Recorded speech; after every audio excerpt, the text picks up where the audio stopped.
Queridos, estamos de volta e vamos agora começar a nossa série Vós, quem dizeis que eu sou?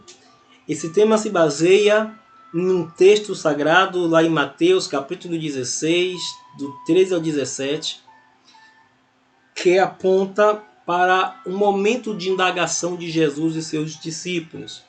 E ele pergunta o seguinte: quem dizem os filhos do homem ser o filho do homem? E aí os discípulos respondem: uns João Batista, outros Elias, outros Jeremias ou um dos profetas.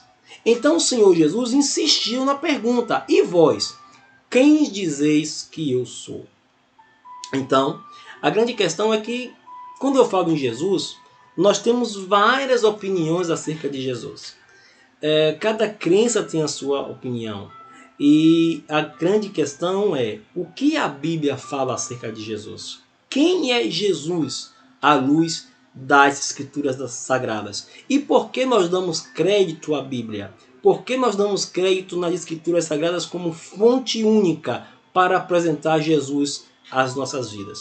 A gente vai falar sobre isso durante toda essa série, tá bom? Mas eu escolhi um tema bem interessante, já que nós temos vivido por momentos de polêmicas no mundo, momentos de dificuldades no mundo com essa realidade política.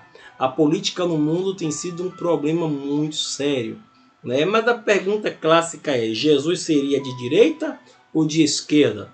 Jesus é capitalista, socialista, republicano, democrata, comunista ou o quê? Como é que, se Jesus estivesse hoje aqui, o que é que ele pensaria? O que é que ele falaria? Se ele tivesse hoje entre nós, ele se omitiria? A gente vai falar sobre isso à luz da Bíblia Sagrada, tá bom, queridos? Deixando claro que esse é o primeiro vídeo de uma sequência de outros com esse tema. E vós, quem dizeis que eu sou? Quem é Jesus à luz da Bíblia? Antes de continuarmos, não se esqueça, se você gostar do nosso vídeo, se inscreva em nosso canal, ative o nosso sininho e nos ajude a divulgar esse material ao máximo de pessoas possíveis, porque o meu objetivo é facilitar o conhecimento, facilitar a informação, tá bom? Então eu quero que as pessoas tenham conhecimento bíblico de maneira simples, prática e objetiva. Por isso que nós criamos esse projeto ministerial, tá bom, queridos? E então vamos falar hoje da visão política de Jesus. O que realmente Jesus pensava sobre política à luz da Bíblia Sagrada? Bom, antes de eu falar de Jesus, eu tenho que compreender o período em que Jesus entra na história dos homens. Jesus Cristo, segundo historiadores, teria nascido na Palestina durante o reinado de Otávio Augusto, o primeiro imperador romano. Sua morte ocorreu provavelmente em 33 d.C., no reinado de Tibério, o segundo imperador. Olha que interessante. O nascimento de Jesus ocorre no final do império de Otávio Augusto. E a história fala que Otávio Augusto foi um bom imperador, que fez o povo crescer. Vamos falar já sobre isso. E ele nasce dentro de um país ou de uma região onde havia ainda traços de república, né? E a gente vê isso aqui no nosso próximo texto. Olha só. Otávio tinha grande habilidade política e comandava o império mantendo a aparência política do período republicano, onde o Senado funcionava, mas tinha pouco poder. Seu reinado ficou marcado como um período de grande estabilidade política, além de prosperidade econômica e paz interna. A famosa Pax Romana foi no período de paz em Roma que Jesus nasce. E o imperador Otávio era um bom imperador. Então, os historiadores narram e mostram a vida de Otávio como um bom líder, como um homem que ajudou Roma a crescer, prosperar, que pegou Roma em colapso, vindo de uma república de ladrões, né, digamos assim, porque a República Romana entra em crise por causa das falcatruas e dos acordos republicanos internos. Qualquer similaridade com o presente é pura similaridade, mas o imperador surge exatamente trazendo paz para Roma e tentando resolver esses problemas políticos internos do período anterior. E para isso o Senado diminui o poder e a maior parte do poder passa a ser do imperador. Quando o imperador era um bom imperador, o povo romano ficava feliz, mas quando o imperador era louco, era um imperador ruim, o povo também sofria. Mas o fato é que o Otávio Augusto, ele foi um bom imperador e foi um imperador que fez Roma crescer grandiosamente. E nesse período de crescimento, como é que Roma ela crescia muito? Primeiro, Roma ela tinha várias províncias.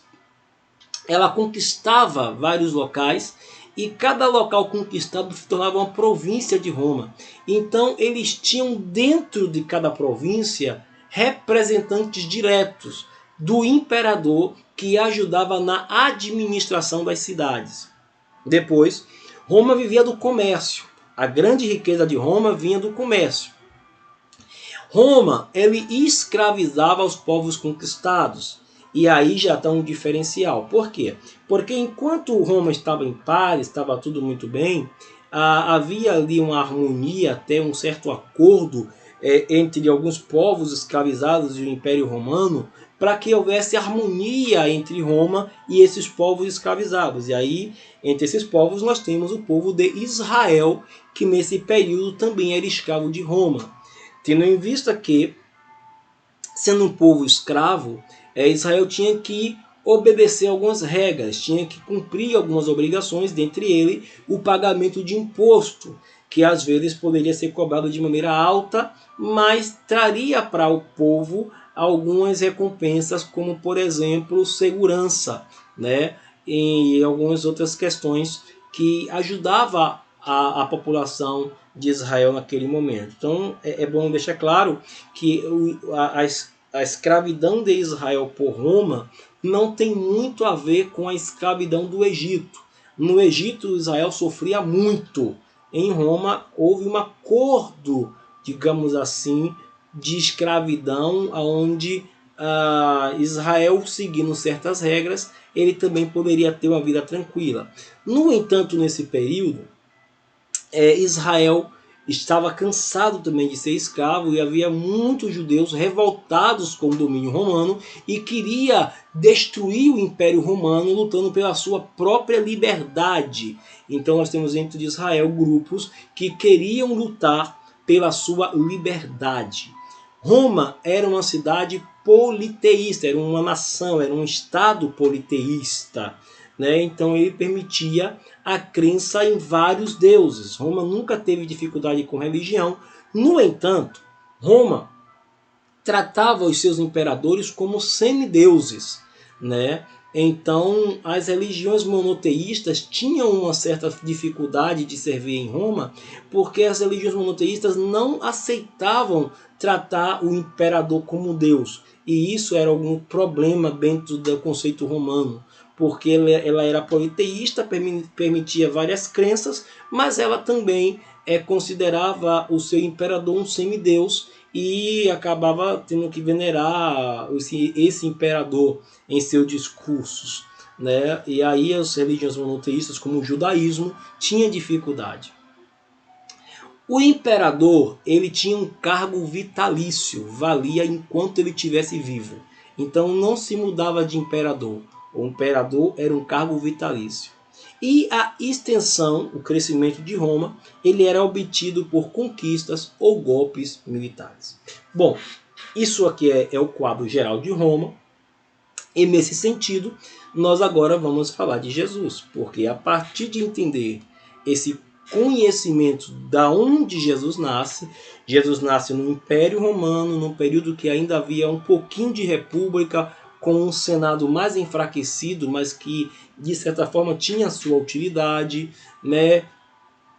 aonde o imperador parava para ouvir também o Senado em algumas decisões, aonde havia paz em Roma. No entanto, os povos escravizados, haviam pessoas revoltadas com Roma que queriam tomar esse estado à força e tomar o estado à força, fazendo com que seus povos prevalecessem. E nesse sentido entra o povo de Israel, com alguns grupos, como os Zelotes, por exemplo, que acreditavam que queriam tomar Roma pela espada, né? E havia nesse sentido uma crença dentro de Israel que haveria de nascer um Messias, ou o Messias. A palavra Messias significa o ungido, mas não é qualquer. A palavra ungido não é como se você pegasse alguém ali e ungisse para ser um profeta ou um sacerdote. Não. Essa palavra o ungido aponta para um reinado, aponta para um rei, né? Israel tinha a esperança que iria surgir um rei que iria destruir o Império Romano e reinar em Israel, para, a partir de Israel, as nações todas serem alcançadas. Essa era a grande esperança de Israel. E já que o povo estava muito revoltado com a escravidão romana, o seu maior desejo, a sua maior esperança é que surgisse um rei dentro dos seus muros, tá bom? Essa é a grande esperança. O Hamashia, ou o rei de Israel, o ungido de Israel para reinar. Esse é o conceito geral de Hamashia dentro desse parâmetro bíblico. Por isso, entra a grande questão: quem é Jesus? O que eu acho engraçado ao abordar esse tema é que as pessoas às vezes não estão nem aí para os mandamentos de Jesus, não estão nem aí para a vida de Jesus, para a história de Jesus, mas quando elas querem defender uma ideia própria, elas tentem usar a Jesus como personagem para justificar uma ideia. Então alguns vão dizer que Jesus é um profeta. Outros vão dizer que Jesus é branco. Ele é um branco de olhos azuis, como passava nos antigos filmes. Aí o grupo que combate o racismo, aí, os negros que andam combatendo o racismo, resolveu criar o Jesus Negro. Quem nunca assistiu o Alto da Compadecida? Né? Alguns vão dizer que Jesus era rico, ele tinha uma casinha ali simples, de pouca coisa ali à beira do mar. Outros vão dizer que Jesus era pobre de maré de si, não tinha nada, miserável, pobretão. Outros vão dizer que Jesus é Elias, ou um dos profetas. Alguns mais radicais na política vão dizer assim: não, Jesus foi um revolucionário, ele revolucionou a sua geração. Outros vão dizer que Jesus foi um rebelde, anarquista, que saiu lá combatendo tudo que estava no meio ali de errado, ele saiu combatendo tudo. Já os socialistas vão dizer que Jesus ele foi um proletariado lutando contra a burguesia opressora, representado pela religião judaica e os dominadores romanos. Então os socialistas vão dizer isso: não, Jesus foi um cara que lutou em favor dos pobres, em favor dos necessitados, ele foi um proletariado guerreiro, que lutou contra a burguesia, contra o império, que lutou, né? E outros vão dizer que Jesus era heterossexual, alguns vão até dizer que Jesus era gay, e outros perguntam se Jesus era casado. Ele era casado? Não era casado? Todas essas questões se indagam acerca de Jesus.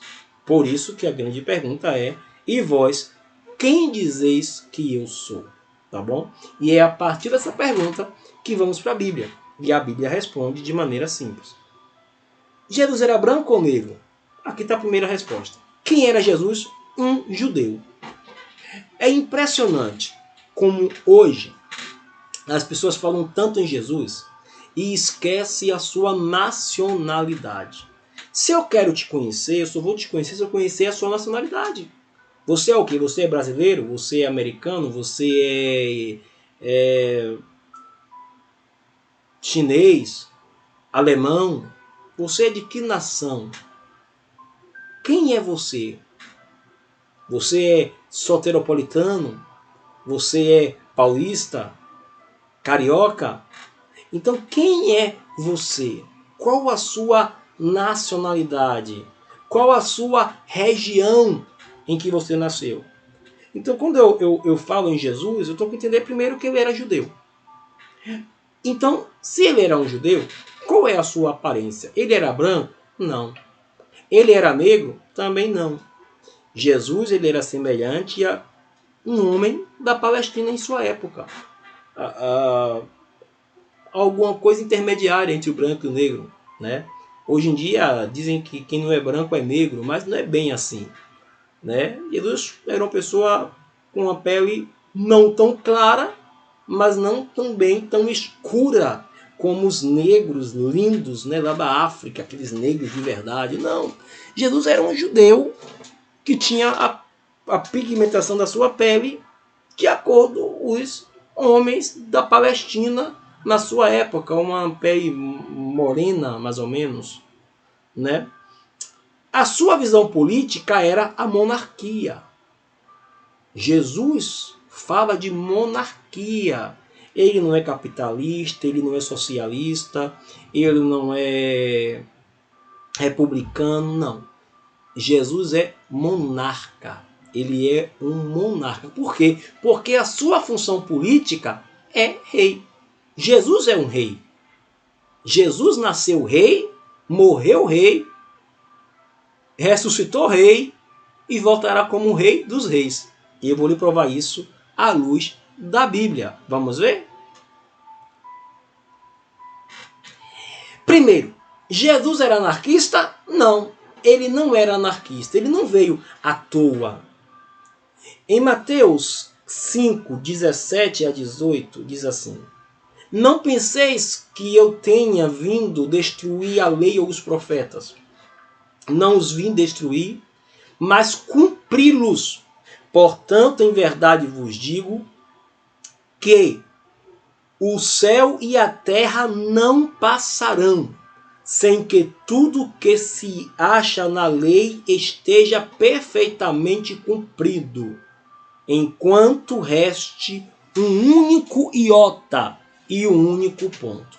Ou seja, Jesus está dizendo o seguinte: olha, eu vim cumprir a lei.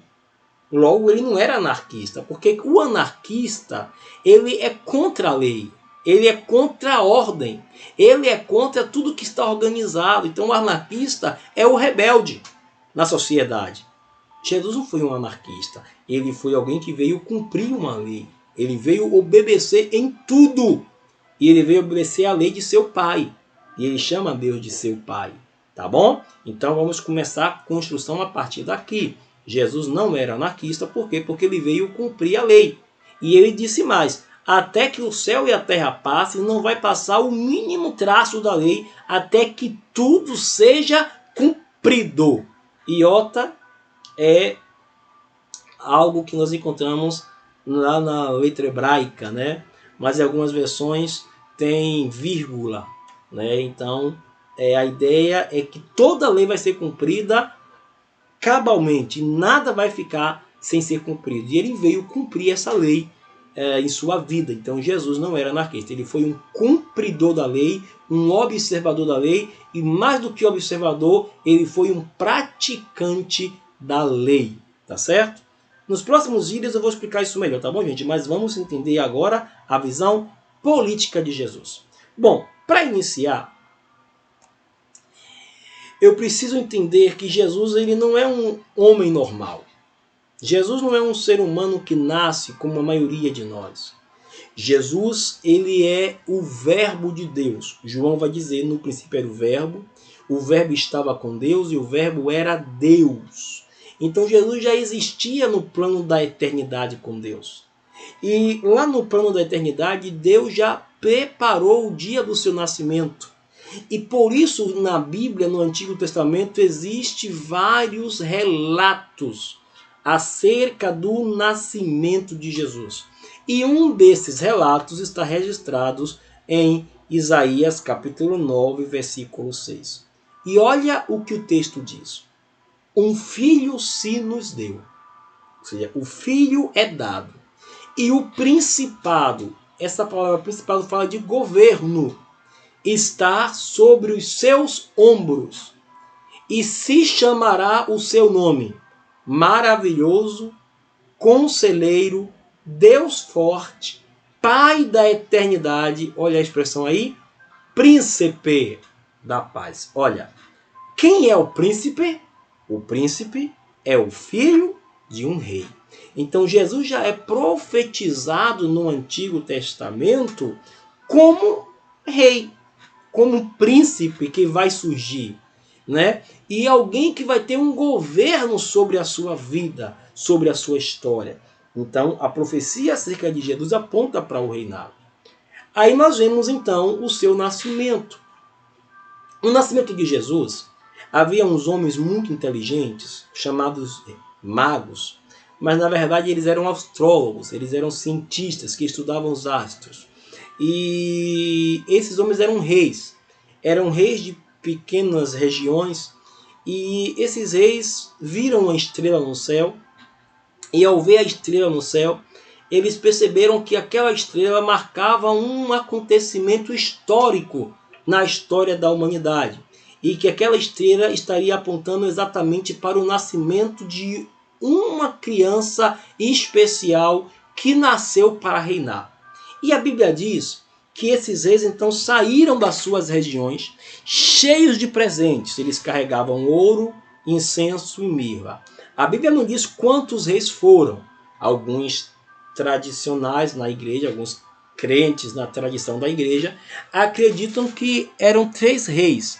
Mas, no entanto, a Bíblia não diz a quantidade de rei, mas diz o tipo de presente que esses reis levam, que é o ouro, o incenso e a mirra. E talvez por isso alguns acreditem que eram 3 reis, né? Mas a ideia é que um grupo de reis que reconheceram o nascimento dessa criança especial, que nasceu para reinar, reconhecendo a sua estrela, vai à procura deste rei, dessa criança especial que nasceu para reinar. E o interessante é que esses reis magos, eles não foram até outro lugar, senão até o palácio. Ou seja, eles poderiam ir em qualquer lugar de Roma. Mas se o nascimento falava do nascimento de um rei, aonde é que você encontra o rei? No palácio. E foi exatamente isso que eles fizeram. Eles foram até o palácio procurar a criança que nasceu para ser rei. Por isso, quando chega no palácio, ele encontra o líder, né? E lá ele pergunta: onde está o recém-nascido rei dos judeus? Vimos a sua estrela no oriente e viemos para adorá-lo. Perceba que ainda antes do nascimento, alguns minutos antes, os reis chegam até o palácio e eles não procuram um profeta, eles não procuram o nascimento de uma criança pobrezinha, eles não procuram o nascimento de uma criança bonitinha. Não, eles procuram saber aonde é nascido o rei dos judeus. Ou seja, Jesus já nasce como um rei. O seu nascimento é o cumprimento da profecia de que um rei iria nascer. Então, desde o seu nascimento, ele é procurado como rei. Grava isso. Quando Jesus é apresentado no templo, algum tempo depois, um homem, um profeta, juntamente com a profetisa, se alegram muito. E esse profeta, ele chega a dizer o seguinte: agora, Senhor, pode despedir em paz o teu servo, segundo a tua palavra, porque os meus olhos já viram a tua salvação. Esse profeta do Senhor, ao segurar Jesus no colo, ele diz exatamente essa palavra: porque os meus olhos já viram a tua salvação. Mas que salvação é essa? Aí você vai ter que entender a cultura judaica. O que é que os judeus estavam esperando como salvação? O nascimento de um rei. Então os judeus esperavam o nascimento de um rei. E naquela criança se cumpria então a promessa do nascimento de um rei. Então o profeta ele agradece a Deus porque estava carregando o rei dos judeus no seu colo. E aí nós temos várias profecias do Antigo Testamento que falam exatamente acerca do reinado de Messias. Por exemplo, 2 Samuel 7,16 vai dizer: porém a tua casa e o teu reino serão firmados para sempre diante de ti. O teu trono será firme para sempre. Lucas 1, 32 e 33. Este será grande e será chamado Filho do Altíssimo. E o Senhor Deus lhe dará o trono de Davi, o seu pai. E Apocalipse 22, 3b diz: e nela estará o trono de Deus e do Cordeiro, e os seus servos o servirão para sempre. Todos esses textos, perceba, tanto os textos do Antigo Testamento, como o texto do Novo Testamento, como o texto de Apocalipse, que fala depois do final de todas as coisas, aponta para o rei, para Jesus na imagem de um rei, né? O texto que nós lemos: este será grande, será chamado Filho do Altíssimo, e o Senhor Deus lhe dará o trono de Davi, seu pai, e ele reinará para sempre sobre a casa de Jacó. Jacó é o primeiro nome de Israel, então sobre a casa de Israel, e o seu reino não terá fim. Aí você entende quando a Bíblia chama Jesus de filho de Davi. Por quê? Porque Jesus é o descendente direto da tribo de Davi, e sobre ele repousa essa promessa de que Deus vai lhe dar o trono de Davi, seu pai. Então perceba que Jesus é rei. Ele nasce na monarquia, ele nasce como rei. E ainda que em sua volta a sociedade vivesse um império e uma república, o seu nascimento ressuscita a monarquia de Deus, ressuscita a visão do reinado de Deus sobre toda a terra. E aí nós vamos falar agora sobre o reino de Deus, pontuar alguma coisa aqui, porque no processo desses vídeos nós vamos estar nos aprofundando sobre o reino de Deus em vários pontos interessantes. Mas o rei representa um reino. Esse rei, que no entanto é príncipe da paz, representa o seu pai, que é o soberano rei, e representa também o reinado do seu pai, sendo ele um príncipe que também se tornará rei e assumirá o trono e todo o poder no céu e na terra, em conformidade ao que está escrito. E como diz o texto, o seu reino não terá fim. Lembrando da estátua lá do Nabucodonosor, que viu todos os reinos da terra dentro de uma estátua e uma pedra derrubando a estátua pelos pés, e essa pedra, segundo a visão do profeta Daniel, representava esse reino de Deus que não terá fim, que é um reino sempre eterno, tá bom? Apocalipse fala também desse reinado: e disse-me um dos anciãos, não chores. Apontando para Jesus, ele fala: eis aqui o leão da tribo de Judá, a raiz de Davi, que venceu para abrir o livro e desatar os seus 7 selos. Leão de Judá aponta para o reinado. Raiz de Davi também, descendência direto de Davi. Leão é o símbolo do governo de Davi, por isso que ele é o leão de Judá. A bandeira de Judá tem um leão como escudo, né? Então perceba que o leão representa o reinado de Judá, representa o governo de Judá a partir do seu rei.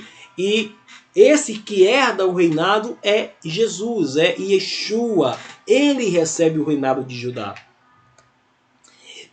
Já falei, a aliança davídica aponta Jesus como filho de Davi, como o rei que vem direto da herança de Davi, que recebe do pai o governo de Davi.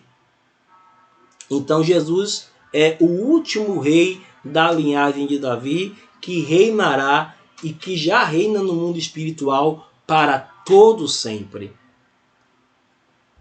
Por isso, quando Jesus ele começa o seu ministério, ele ensina a mais linda oração de todos os tempos, e em um trecho dessa oração, Jesus nos ensina a clamar pelo reino.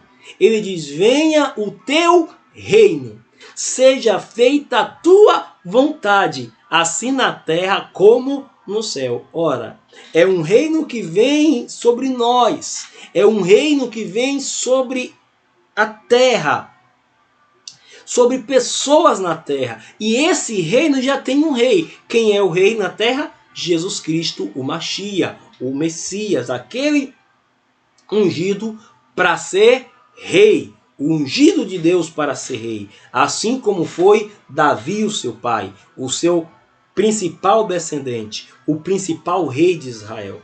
Então perceba que Jesus ele vem ensinar nós clamarmos pelo reino. Seja feita a tua vontade, assim na terra como no céu. E ele aponta para a vontade do Pai como vontade perfeita, que tem que ser manifesta na terra na mesma intensidade que é manifesta no céu. A falar para a sua igreja, ele chama o evangelho que nós pregamos de evangelho do reino. E este evangelho do reino será pregado em todo o mundo, em testemunha a todas as nações, e então virá o fim. Perceba que a mensagem do evangelho é a mensagem do reino de Deus. A mensagem que nós pregamos é a mensagem do reino. Nós temos um rei, e esse rei é Jesus. E nós temos uma mensagem do reino, que é o evangelho que deve ser pregado a todas as nações, para testemunho de todas as gentes, e aí sim o fim virá. Então perceba que está tudo ligado à monarquia, queridos. Perguntaram a Jesus: tu és rei? Olha o que Jesus responde: meu reino não é deste mundo. Se o meu reino fosse deste mundo, lutariam os meus servos para que eu não fosse entregue aos judeus. Mas agora o meu reino não é daqui. Ora, se alguém aparecesse por aí dizendo que é rei e que o reino é deste mundo, qual é a reação natural de muita gente? Esse camarada é maluco, é doido. Mas perceba que Jesus não é um personagem que nasceu aí dizendo que o reino não é deste mundo à toa. Não. Ele já tinha profecias falando acerca dele. Todos os acontecimentos testificam a sua fala. Os magos testificam que aquela criança que nasceu para ser rei. Ele é o rei de Israel. Então ele vai dizer que o seu reino não é deste mundo. E por que ele fala isso? Porque Jesus é o rei que está trazendo para o mundo o reino de Deus. E esse reino de Deus não é reino do sistema mundial. E aqui eu faço uma ressalva, gente, para dizer o seguinte: não existe sistema político nesta terra capaz de expressar o reino de Deus. Não existe. Todo sistema político nessa terra é falho. Todo sistema político nessa terra tem limites. E todo sistema político nessa terra está se preparando para a manifestação do anticristo sobre as nações. Então não existe sistema político perfeito. Porém, existe um rei e existe um reino que está vindo sobre a terra. Eu falo em outro vídeo sobre mundos paralelos em rota de colisão. E existe um reino vindo em direção a este mundo que vai destronar, que vai destruir todos os principados e potestades. Todos os reinos deste mundo cairão e o Rei dos Reis se estabelecerá sobre as nações. Isso é o que a Bíblia diz. Interrogado pelos fariseus sobre quando o reino viria, quando o reino de Deus apareceria, Jesus respondeu o seguinte: o reino de Deus não vem com visível aparência, nem dirão ei-lo aqui ou lá, porque o reino de Deus já está dentro de vós. Aqui, inicialmente, respondendo àqueles fariseus, Jesus fala de um reino que não está na aparência, da perspectiva daqueles homens, mas um reino que vinha por uma mensagem viva, a mensagem do evangelho que entrava dentro dos homens e passavam a reinar dentro dos homens. Essa mensagem aponta para o reino de Deus nos homens, através do Espírito Santo que habita em nós. Então, o reino de Deus, inicialmente, veio à terra manifesto no mundo espiritual. E é essa mensagem do evangelho que faz com que esse reino seja inserido dentro do homem. Jesus é o rei que anuncia a mensagem aos seus súditos apóstolos, e essa mensagem se propaga por todas as nações. E aonde esta mensagem chega, o reino de Deus também chega, na manifestação plena da vontade de Deus, que é boa, perfeita e agradável. E é este reino que passa a reinar dentro daqueles que creem no Rei, daqueles que creem no Senhor, naqueles que creem naquele que nasceu para reinar, a saber, Jesus Cristo. Então perceba, queridos, que Jesus caminha como rei sobre a terra, anuncia como rei, mas sendo rei ele é rejeitado pelo povo. Os seus o rejeitam e ele precisava ser rejeitado para que a cruz viesse. Jesus veio com uma missão de nascer como rei e morrer como rei pelos pecados do seu povo. E Jesus fez isso. Jesus ele combateu o melhor e mais importante combate de todas as gerações. Ele combateu o combate pela nossa salvação. E ele se entregou como um bom rei que é por nossos pecados. E não é à toa que, de propósito, Deus escreveu ali na placa acima de sua cabeça. Em latim tem escrito: Iesus Nazarenos, Rex Iadeorum, Iudaeorum, Iudaeorum, ou seja, Jesus de Nazaré, Rei dos Judeus.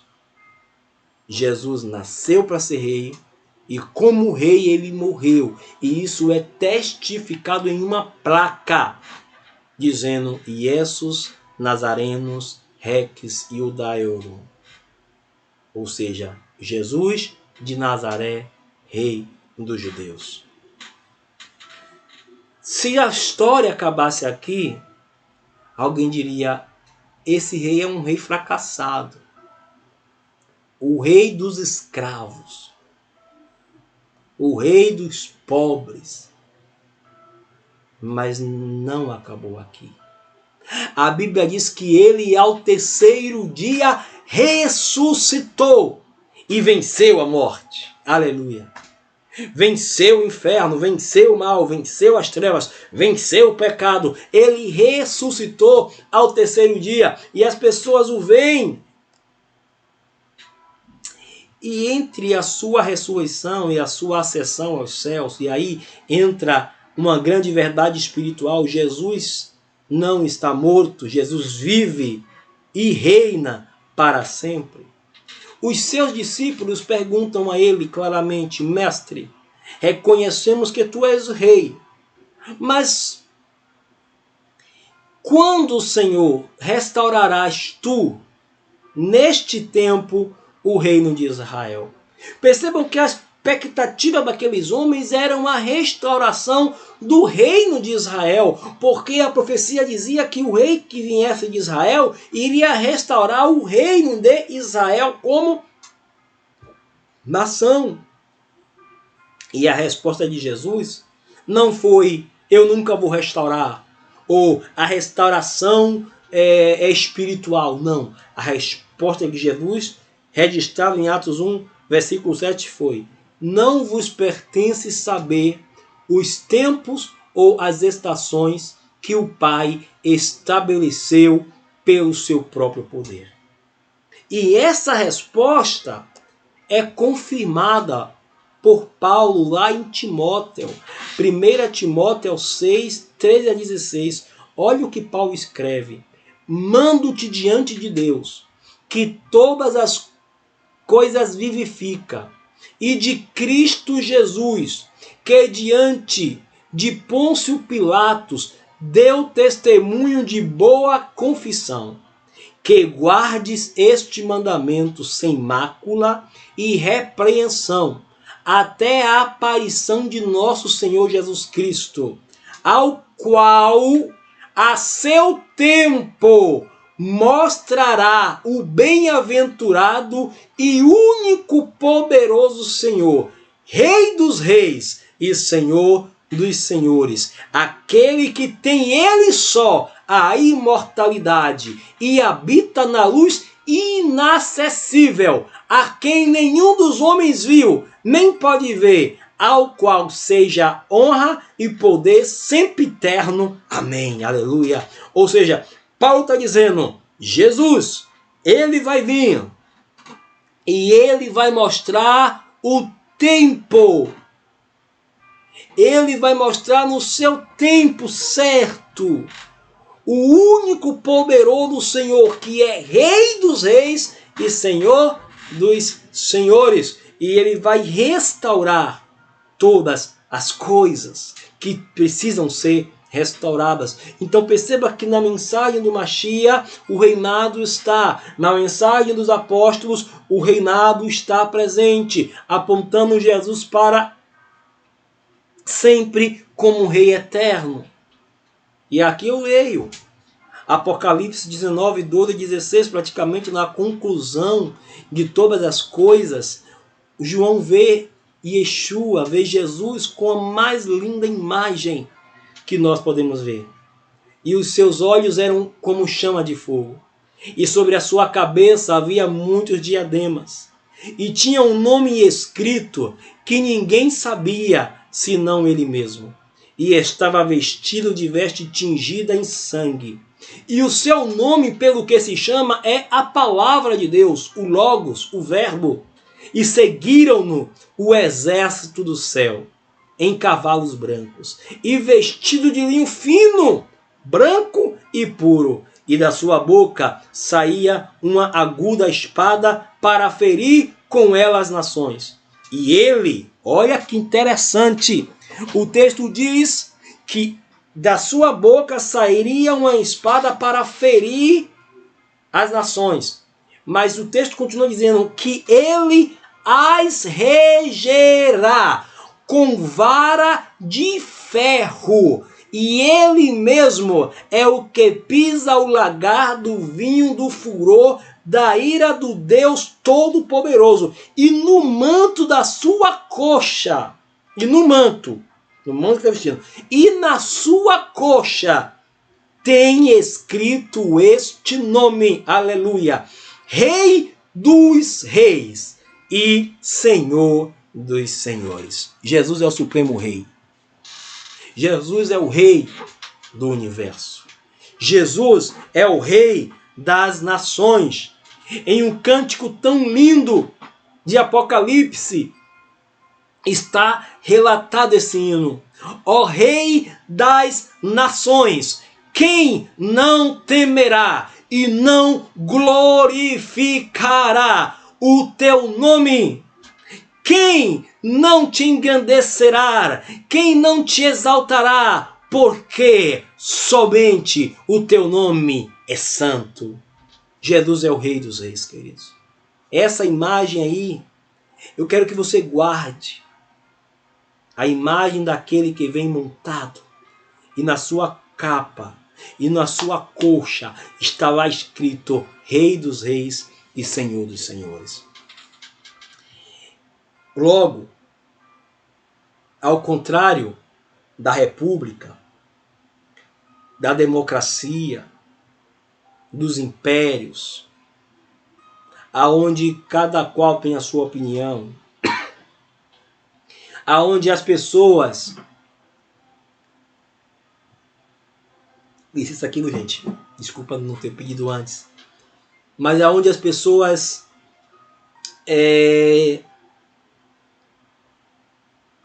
podem fazer o que querem, podem colocar rei, Ou melhor, podem colocar presidente, tirar presidente, podem amaldiçoar presidente, podem elogiar presidentes, podem reclamar de Senado, não reclamar de Senado, e, sabe, essas coisas que nós vemos tão comum no mundo, no Brasil. Na monarquia legítima, isso não é válido. Na monarquia legítima do rei do universo, a regra é uma só. Quem pode, manda. Obedece quem tem juízo. Só tem um que pode mandar. Esse é Jesus Cristo. Por isso que o nosso grande desafio como cristãos é compreender que os mandamentos de Deus estão aí para serem obedecidos e não discutidos. Os mandamentos de Jesus estão aí para serem obedecidos. Jesus chega a dizer: aquele que me ama guardará a minha palavra. Temos que amar a Jesus, guardando a sua palavra, praticando a sua palavra. Ele chega a dizer: se alguém é ouvinte da palavra e não é praticante, é semelhante a um homem que constrói a sua casa sobre a areia. E vindo a tempestade, vindo o vento, logo, logo a sua casa é derrubada. Mas se alguém ouve as minhas palavras e as pratica, eu compará-lo-ei ao homem prudente que colocou a sua casa sobre uma rocha, e vindo o vento e vindo os mares, não consegue derrubar a sua casa porque ela está solidificada. Então, esta é a mensagem do Evangelho. Então, de maneira simples, não se engane. Jesus é rei, a sua visão política é a monarquia, e hoje ele nos ensina, na legalidade do reino, a combater toda a corrupção, a combater toda a hipocrisia, a divulgar a mensagem do Evangelho. Mas a mensagem do Evangelho é uma mensagem de santificação das nações, de arrependimento de pecados. O reino de Deus nos leva a denunciar os adultérios, as mentiras, as prostituições, as fornicações, as falcatruas, o jeitinho brasileiro, as corrupções nas suas mais variadas formas. Sermos embaixadores do reino, porque se ele é rei, ele deixou embaixadores na terra. Significa que nós somos representantes desse reino aqui na terra, por isso temos que obedecer a íntegra da mensagem do reino de Deus. Na íntegra, a mensagem do rei, que é Jesus Cristo. Então, queridos, não confunda-se. Você é cidadão brasileiro, você é livre para ter a sua posição política terrena. Não vou entrar no mérito aqui nesse vídeo, não é minha intenção. Mas não confunda. Não coloque Jesus nas suas convicções políticas. Jesus não é capitalista, Jesus não é socialista, Jesus não é republicano nem democrata, Jesus não é anarquista. Não, Jesus é Rei dos Reis e Senhor dos Senhores. Jesus nasceu como rei, viveu anunciando a mensagem do reino de Deus como rei que era, morreu como rei, ressuscitou como rei e retornará como Rei dos Reis e Senhor dos Senhores. Não confunda Jesus. Por isso essa série. E vós, quem dizeis que eu sou? Nos nossos próximos vídeos, nós vamos falar com seriedade sobre quem é Jesus à luz da Bíblia, tá bom? Um forte abraço. Se você gostou, nos ajude compartilhando esse vídeo ao máximo de pessoas possíveis. Essa série terá vídeos um pouquinho mais extensos, mas eu tenho certeza que aqueles que assistirem não vão se arrepender. Vai valer a pena. Deus abençoe a todos, queridos. Shalom e até o nosso próximo vídeo da série. E vós, quem dizeis que eu sou?